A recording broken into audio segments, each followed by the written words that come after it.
Hey friends, welcome to another episode of the State of the Church podcast. My name is Eric and I'm here with Pastor Terry. Today we're going to be talking about three things. We're going to be talking about the heart of the pastor, and things that God's been teaching Pastor Terry in this season of life, and things that God has been doing in Pastor Terry. I think it's important for us as a church to kind of understand the journey that our pastor is going through, and so I'm looking forward to hearing what Pastor Terry has to say in regards to that topic today. And then we're going to be talking about ministry updates for us here at Harvest Bible Chapel, North Iowa, and we're going to be digging into just what's going to be happening here over the next 30 to 60 days. Can't wait to hear about that. We're going to be talking about the state of the church. What are some cultural things that we're doing here at Harvest that are important to us as a church community, and then also some events and just general news and updates here for the church. So, Pastor Terry, let's go ahead and just dive right in today. You're looking very sharp. I'm digging the white hoodie today, sir. The hoodie, I appreciate that. And it felt like it was something you would pick out for me. Maybe. I like the material. For those of you who can't see it, is quite nice today. Yeah. So, moving aside from attire and wardrobe, let's just dig right into what God's been teaching you lately, man. Let's kind of dig into the heart of the matter here, the hard stuff. You know, I've always believed that it's important for a pastor to not only be studying what he's going through for the church, but also to have his own personal study time. And yeah, right. You got to dig your own well. Yeah, right. You can't just be focused so much on what's on the church, because then sometimes you can miss maybe what God's trying to say to you. But some of the stuff that I've been going through lately kind of hits a lot with some of the things that we've been doing throughout the church. So in our men's group on Saturday mornings, we've been going through the book of Romans. And we've been talking about how important it is that we would get the gospel out, right? And so if you think about the book of Romans, Paul, when he does end up facing his persecution doesn't come because he's telling people about Jesus, or even that he's telling people that Jesus is God. His persecution comes specifically because he's telling people that Jesus is the only way, right? He's the only God. That is what caused such a problem. And so even with that, and knowing that, Paul stood firm, as did so many of the saints, stood firm on preaching the word of God firmly, bravely, with courage, and reaching people. And so then if you go back I've been going through the Old Testament so far this year and studying a lot of the Old Testament saints. And I was going through the story of Caleb and Joseph. Moses, right before the Israelites were about to go into the promised land for the first time, Moses sends out 12 spies, right? 12 spies that go out into the land, they scope everything out, they're looking at the people, they're looking at the cities, how fortified they are, they're even bringing back some of the fruits of the land with them. And 10 of the spies come back and they are freaked out.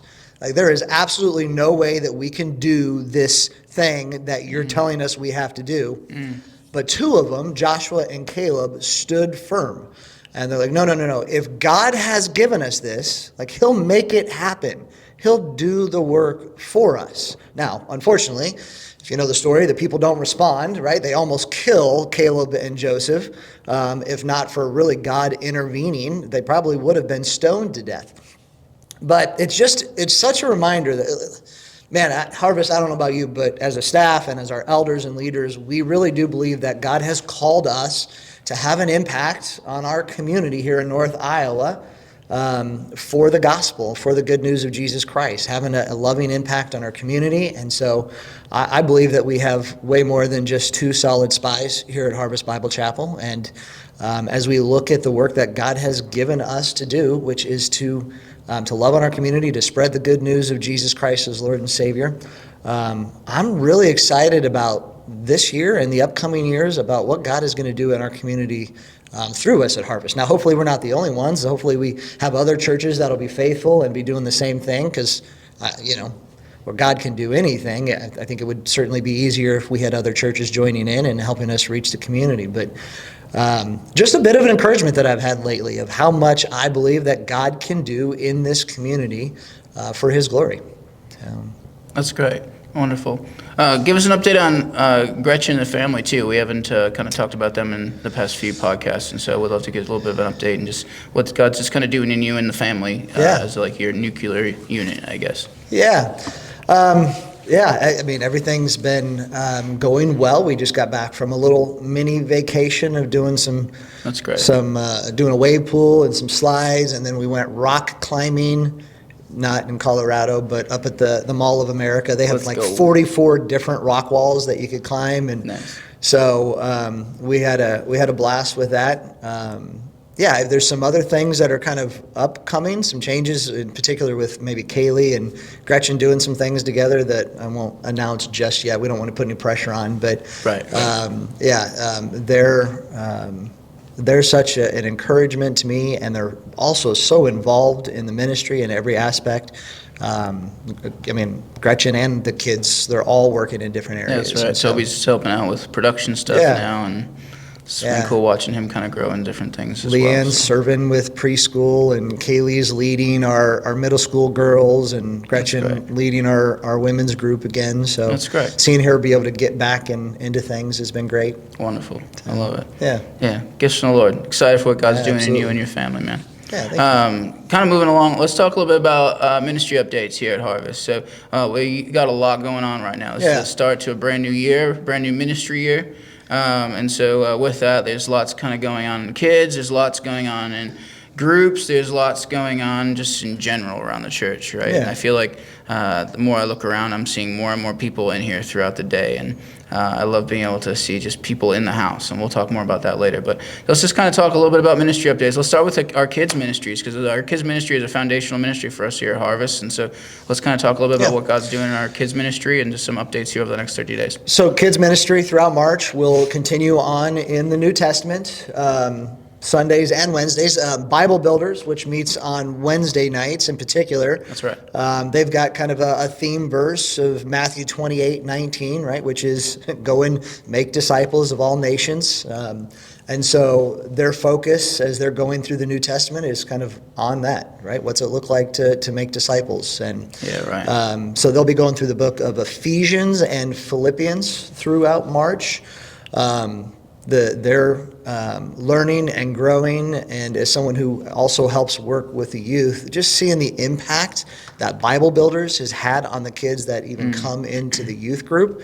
It's encouraging. It really is amazing. And to see the growth that some of these kids have had from, when we first see them enter into Bible Builders, all the way through to when they first start youth, it's tremendous. I will also say, of course, if you're looking to make an impact on the next generation, we definitely need some volunteers who can come and help us out, both Sundays and Wednesdays. So if that's something that you feel like God has gifted you in, or even you're just willing to kind of keep an eye on some of the kids on a Sunday or a Wednesday while others do the teaching, that's all great as well. So we could definitely use some more help with that.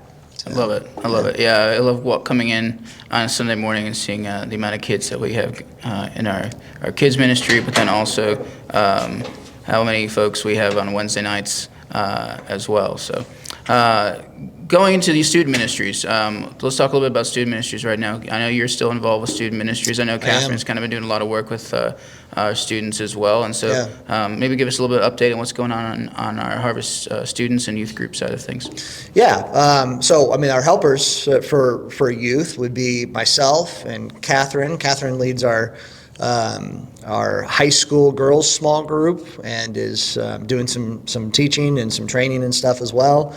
Kaylee is leading our middle school girls. Hunter and I kind of split up the boys, both high school and middle school, and lead them together. And so we've got a great team there. We've got a big event coming up. Actually, our youth is going to a conference in Des Moines. It's called the Ignite Youth Conference. Let's go. Yeah, there'll be a couple of thousand people there. They'll have a lot of time of worship and some kind of like main stage speakers, but then they have a lot of breakouts. And so, we have some youth who are interested in worship and, maybe being worship pastors at some point in time in the future. And so there's even a breakout for that. And so there's all kinds of stuff that the kids can get involved in. We'll be spending the night at a church that's kind of a friendly church of ours. We'll be sleeping on the nice hard floor. Although I'm thinking maybe the church chairs might be a little better for me, but yeah, it'll be interesting, but it'll be a good time. In the name of Jesus. That's Let's right. go. That's right. Roughing it. So, yeah, it'll be great. We're really looking forward to that. And it's been something that I've been to in the past. It started in Des Moines and it's expanded to Chicago and Colorado, and so it's already a proven, really effective, great event for the kids. Yeah, it's wonderful. Yeah, I know, kind of jumping off of students and youth group. We got groups going right now, which we got our Saturday morning men's and women's groups, which are doing their studies, which I love hearing all the stories coming from that. Just sounds like we've been having some really wonderful turnout to those as well. And so really excited to see what God continues to do through our men's and women's studies as we kind of go into this new year. Yeah, We also got great. small groups. We're going to be talking about small groups a lot more here at Harvest. We've got, by the time this is coming out, we would have talked about a small group Sunday that we're doing in February. But by the time this comes out, this will be in March. But we'll be continuing to talk about small groups here at Harvest, and that we are a church of small groups, that we don't just play at community, but that we take it very seriously. And so if you're not in a small group, but you're a part of Harvest, make sure that you figure out a way to get a part of a community group and a small group. God designed us and built us to be in community and to do life together. And so that's an important part of the Christian walk. So let's continue to be intentional about that in the way that we live life with our families, but then also how we live life with our church family as well. I know the small group that I'm a part of meets on Sunday nights, and just, man, I've been watching God do some pretty amazing things in this group already. And man, just like I feel like it's it's just like blown up in so many ways too. It's like there's like so many like kids there. There's so many like just people in general. There's like 30 people there. It feels like on a given Sunday night sometimes between kids and adults, and we share a meal together, and then we do study together, and just doing a lot of intentional community and relationship development and discipleship. And it's big part of what we call the church scattered. Is small groups. And so we want to make sure we do the church gathered like we do on Sunday mornings, but then also the church scattered like we do throughout the week really well. And so small groups is a big part of that. And there's so many things that are great about small groups. One of the things that I think is best is that it's for everybody. Like if you've just heard about Christ for the first time, That's right. or you really don't even know if you will still believe. There's right? two people in my small group that just recently just told me, like, this is the first time I've ever like really prayed out loud. Right. And so like you could be in a place where like you are just brand new in your walk with God, like you're saying, and just like find a place to belong and be at home and just grow. Yeah. Or you could be someone who's like been walking with Jesus for a long time, like that. But that is just part of the beauty of community. That's the beauty of the church, is being able to have different people from different points in their walk with God coming together and growing together. And I think it's just absolutely beautiful. So again, small groups are extremely important. If you're not in one, you should get in one. So moving on from that, Table Songs is by the time this comes out has done our February event here in North Iowa, which I'm sure was awesome. Right. Right. That's by the time we're recording this, it's coming up here very soon. We've been putting a lot of work into that. But in March, when this podcast comes out, we're going to be working towards our Chicago gathering for songwriters. So we're doing a worship night. We're partnering with Heritage Church in Chicago and Barrington Youth for Christ to put on a gathering for a worship night in Chicagoland. We're super excited about that. Going to have pretty much our whole team in town for that. And so we'll have some of our folks here, like Kristen and Holly and Hunter, all coming down from North Iowa to be a part of that as well. And then, we're partnering with songwriters around the country who are going to be coming out to Chicago to do a songwriting retreat that weekend. But looking forward to being back in the house that Sunday still, though. So it's going to be a really long weekend. It'll be a busy one We're going for to be you kind guys. of driving down to Chicago kind of middle of that week, and then driving back late Saturday night. To be back here in the house to do church with everyone here on Sunday morning. So, Which means if you don't make it, I'm leading worship. I mean, And so we're make gonna sure pray. you're there, because We're gonna that's pray real something hard. that you would really want to see. So Pray real hard that doesn't happen. pray big and often. It's just going to be a really great time. And man, I continue to hear just testimonies of just how God is continuing to use Table here locally in North Iowa, but also around the country. I was talking to a pastor recently who just said, this is just amazing to see God at work through Table, and just like when you can step back and watch God do something to where like you're not the one driving the proverbial bus, but you're just like on the bus and you're holding it with the Lord, and just watching God do the work, but then just kind of being available for Him to do it. Like it's just really beautiful. So I'm just really thankful for what God's doing in Table Songs as we've started out 2025, and how you're all part of that as part of Harvest Bible Chapel North Iowa, and helping to facilitate community for worship leaders and songwriters, training for worship leaders and songwriters, but then also just healing and soul care for worship leaders and songwriters. There's a number of pastors and worship pastors that I talk to regularly who are just going through stuff. And sometimes ministry, the church in general, sometimes can be a messy place. As part of what makes it beautiful, is the messiness and the brokenness.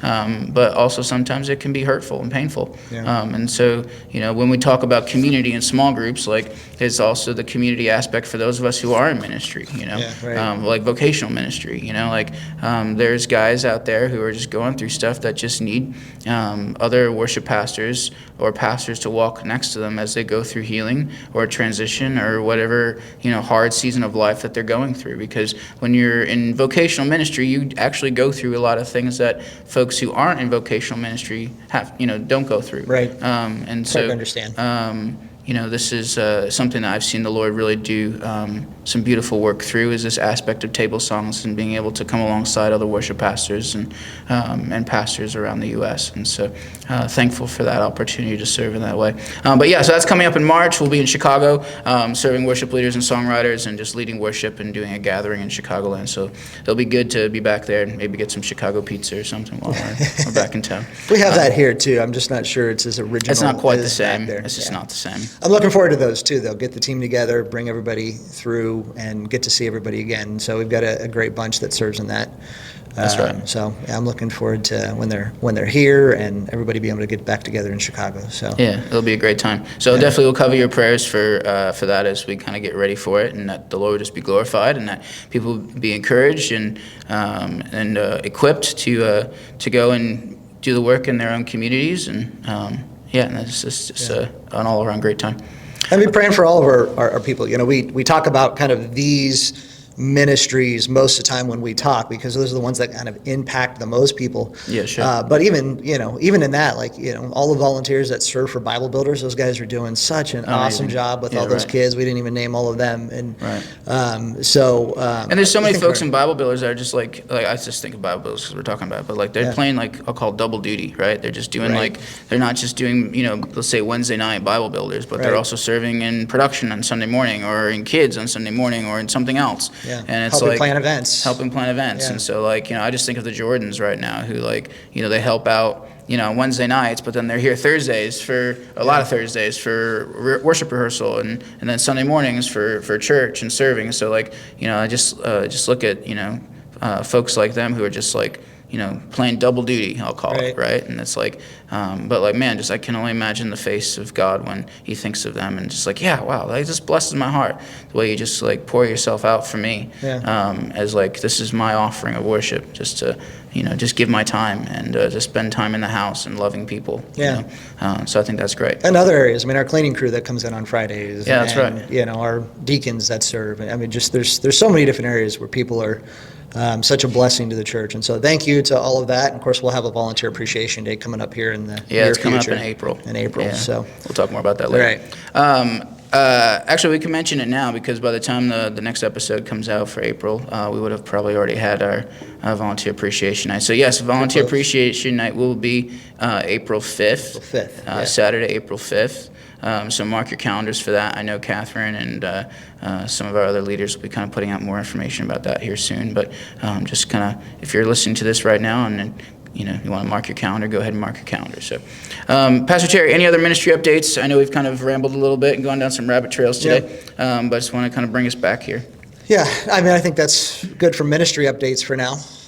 Wonderful. Yeah, I think now's a great time to just kind of talk about some of the things that are going on. Let's talk about the state of the church. So, I would say really to start it off, on March 2nd, we're going to be having a family chat. So we're going to be doing these a little bit more regularly. So why don't you tell people, what is a family chat for those of us who are listening that maybe just aren't as familiar with just harvest culture and are kind of getting more familiar with harvest culture. Sure. So family chat is just a time for us to come together. We always do it after church on a Sunday and just kind of talk about some things that are going on in the church. And so, usually when we have family chats, it's not for anything big or, anything in particular. It's just kind of, almost the state of the church, right? Like what's going on around the church, what's going on in the ministries, what's going on in the finances, our leadership, that kind of stuff. Now, from time to time, sometimes there's, some big announcements that come out in that, but, typically it's just, hey, let's catch up and let us communicate some of the things that, we feel like the church should be aware of. Yeah, and right. So we want to do I that also more believe that, consistently. and maybe you can, affirm this with me, that this is a big part of stewardship too. Like Yeah. as members of the church and as also those who are stewarding the work of ministry here at Harvest, like,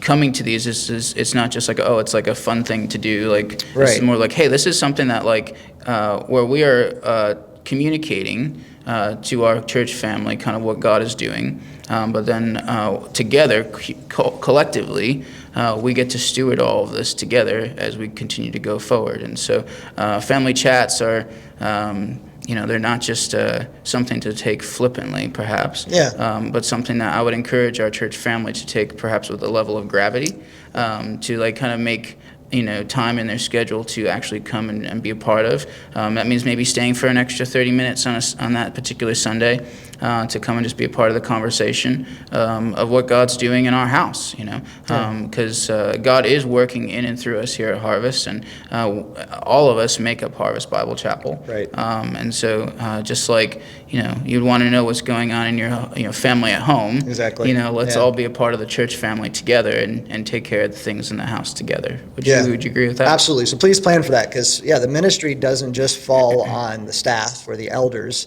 right. We are all part of the church. God has a plan to use each and every one of us, wants to use each and every one of us, which we believe it's a blessing that God would use us in his plan for anything. Yeah, that's right. And so, this is definitely something that, we would want our people to be totally engaged in and come with just a hope and an expectation to kind of get caught up on some things that are going on in the family and kind of be aware of everything and, areas they can continue to be praying about and help through. And so it is all a family, right? That's right.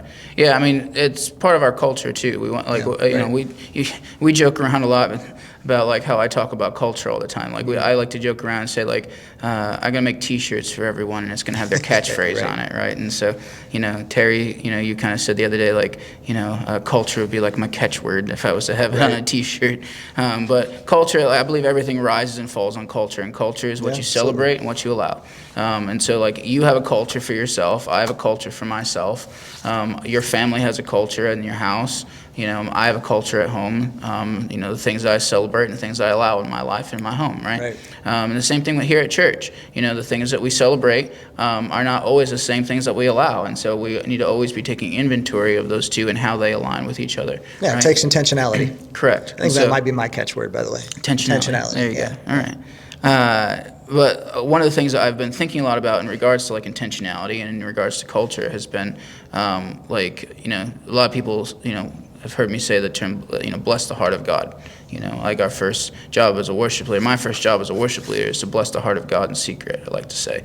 Being able to have a private life with the Lord that's just between me and him. Like you talked about digging a well earlier today in our conversation as a pastor. Like it's not just prepping, for the sermon, for the church, but for yourself, So when you come in on a Sunday morning and you serve, let's say, like, yes, that blesses the heart of God, but like that's just like one aspect of like the posture of worship. The posture of worship like starts way before a Sunday morning. There's an old Catholic catechism that says man's primary purpose is to glorify God and to enjoy Him. If you were to take that word glorify and replace it with, like reflect or the word imitate, it would come out as like man's primary purpose is to reflect God and to enjoy him, or to imitate God and enjoy him. Right. And so like I can't imitate the little Terryisms that you have unless I spend time with you, and I can't enjoy our friendship unless I spend time with you, right? And so, ultimately, like, one might be able to say that like man's primary purpose is to spend time with God. I love that, because when you think about what the Apostle Paul says, when he says pray without ceasing, he's talking about this idea of inviting the Lord into a dialogue with you in every context of your life. So whether you're driving down the road, you're inviting the Lord into a dialogue with you, and you're listening, and you have your antenna up, right, to like what he has to say, or in whatever context of your life, you're allowing dialogue with the Lord, right? And so man's primary purpose is to spend time with God in all of the things that you do in life. And so that's the first way you bless the heart of God. It's just by allowing him to come to for you just to have awareness of him in whatever context you're in that day, right, and listening to his voice as you go about your day, right? And so I want to tie that then into when Jesus says the greatest commandment is to love the Lord your God with all of your heart, soul, mind, and strength, right? Which we're doing that when we talk about blessing the heart of God there, right? Like this idea of like, inviting him into, dialogue with us throughout the day, right? But then also loving your neighbor as yourself, right? And so part of blessing the heart of God is loving your neighbor, right, and the way that you love people intentionally. And so these are what I would consider like cultural points for us. So, when you hear me say phrases like, hey, we're here to bless the heart of God, it's not just like, us coming together to sing a song, right? Which is like, yes, being able to sing together in corporate worship is important. But being able to first posture ourselves throughout the week of like, all right, blessing the heart of God means first just spending time with God in all of the things in my life, inviting God into all of the things in my life. Right. And then through that, loving the people that God allows into my life. These are the things that bless the heart of God. So then when you show up on a Sunday morning and you're greeting people at the door, or you're helping to make sure somebody's kids don't die right. on a Sunday morning in their classroom, or we might set the standard a little higher, maybe a little than that, higher than that's, that. Right, that's right. good. Or whatever role it is that you're serving in on a Sunday morning, it's coming from a posture that's just kind of been cultivated with the Lord throughout the week. That it's like you're not putting on an outfit for a Sunday, or you're putting on the church hat on Sunday morning. It's like this is something that is just who you are as you've been in dialogue with the Lord throughout the week, and as you've invited him into all of the aspects of your life throughout the week, and as you've been intentionally trying to love people throughout the week as you go about all the things with Jesus. And so when you show up on a Sunday and you serve, it's coming from a place of like, hey, like this is just who I am because I've already been postured this way with Jesus throughout the week. Right? Purpose is, there's very few things that are more important for you to understand than purpose, which is why I talk about it so much. I encourage our small group leaders to talk about it.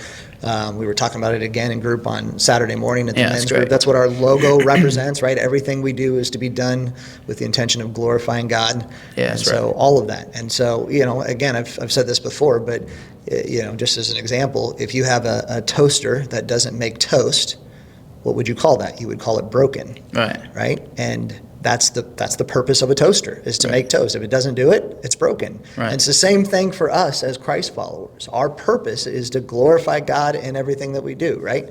And so if we're not doing that in our life, is it any wonder why so many of us feel so broken? It's because we are. We're not living out our purpose. And that comes through in every aspect of our lives. Like you said, everywhere we serve. And I know lately you've been talking a lot about next steps. And so maybe for you, the next step in this is just being able to be cognizant of like how often do you invite the Lord into a dialogue with you?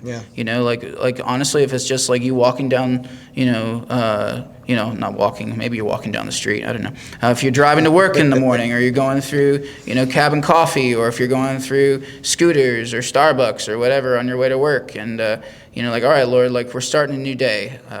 Lord, just give me a greater awareness of your presence and what blesses your heart. Let's do today together.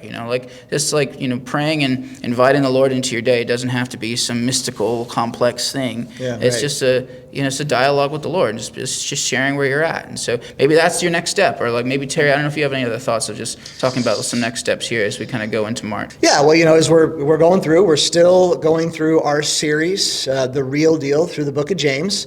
And, the book is a letter that James wrote to Christians who are kind of scattered around the world because of the persecution they've been faced, and he's challenging them to not just be hearers of the word, but to be doers also, right? That's not just hearing the word that is going to cause change in our lives and in other people's lives. It's actually doing the word of God that we're called to be a part of, right? So I think that's, even as we kind of wrap things up, like I think that's a good way for us to just ask for some help with the church. You guys could really be praying about this for us. Yes, my hope and our heart for you as leaders is that you would be taking the next steps in your own relationship with Christ, but also be praying for us, because we're really looking at ways that we can have an impact on our community, both out in the community and here in the building. And so, we're already, we think about out in the community, we're already planning for Easter, which I guess is kind of both in and out, but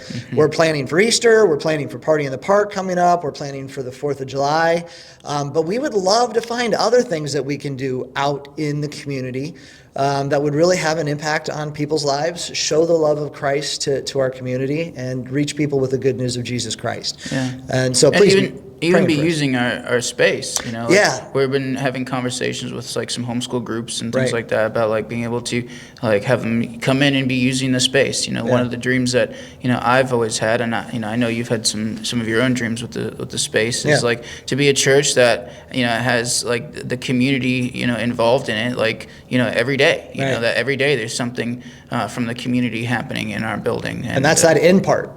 Right? Like that's right. Out in the community, but also like how can we use our building and our space here for things that would bless the community? That's right. So. It's just part of being good stewards, right? Right. That's it.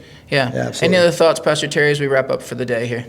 I think we're continuing on the year really, again, focused on next steps, right? That's it. What's the next thing that we can do to draw closer to Christ and our own personal relationships? That's right. And then also to reach our community. We really do believe, again, that it's a blessing that God wants to use us to reach people with the good news of Jesus Christ. Like that's the way he chose to do that. And so that puts yes, it's a blessing for us. It gives us a great hope of future blessings when we're faithful, sure. But it also kind of puts a responsibility on all of us and a bit of a weight on all of us. So that's right. Be praying for us. And also, again, how can you be a part of this church family in reaching North Iowa? So that's it.